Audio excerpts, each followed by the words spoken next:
Zechariah chapter 14. See, a day is coming for the Lord, when the plunder taken from you will be divided in your midst. For I will gather all the nations against Jerusalem to battle, and the city shall be taken, and the houses plundered, and the women raped. Half the city shall go into exile, but the rest of the people shall not be cut off from the city. Then the Lord will go forth and fight against those nations, as when he fights on a day of battle.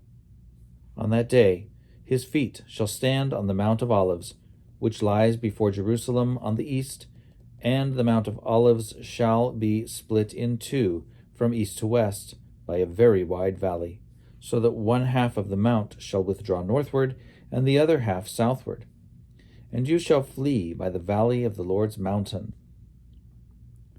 For the valley between the mountains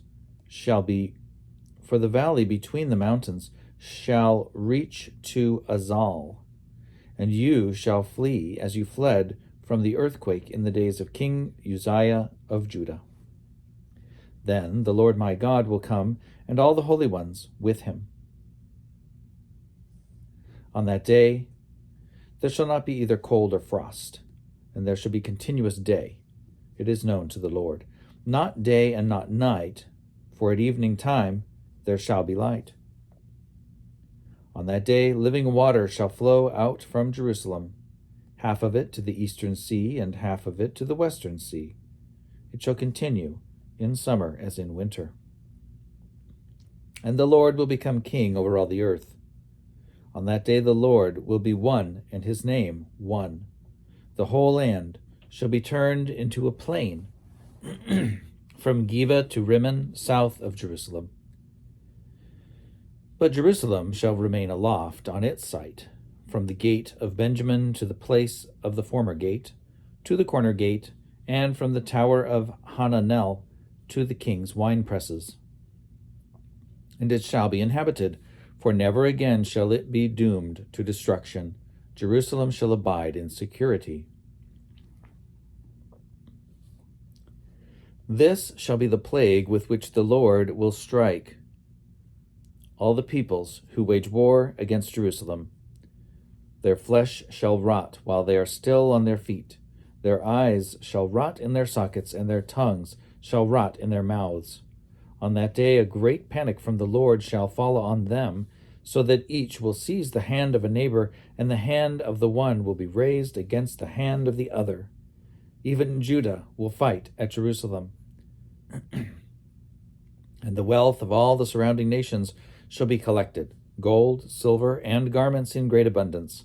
And a plague like this plague shall fall on the horses, the mules, the camels, the donkeys, and whatever animals may be in those camps. Then all who survive of the nations that have come against Jerusalem shall go up year after year to worship the King, the Lord of hosts, and to keep the festival of booths. If any of the families of the earth do not go up to Jerusalem to worship the King, the Lord of hosts, there will be no rain upon them. And if the family of Egypt do not go up and present themselves, there will be no rain for them. There will be the plague that the Lord inflicts on the nations that do not go up to keep the festival of booths. Such shall be the punishment of Egypt and the punishment of all the nations that do not go up to keep the festival of booths. On that day there shall be inscribed on the bells of the horses, Holy to the Lord. And the cooking pots in the house of the Lord shall be as holy as the bowls in front of the altar. And every cooking pot in Jerusalem and Judah shall be holy to the Lord of hosts, so that all who sacrifice may come to use them to boil the flesh of the sacrifice. And there shall no longer be traitors in the house of the Lord of hosts on that day.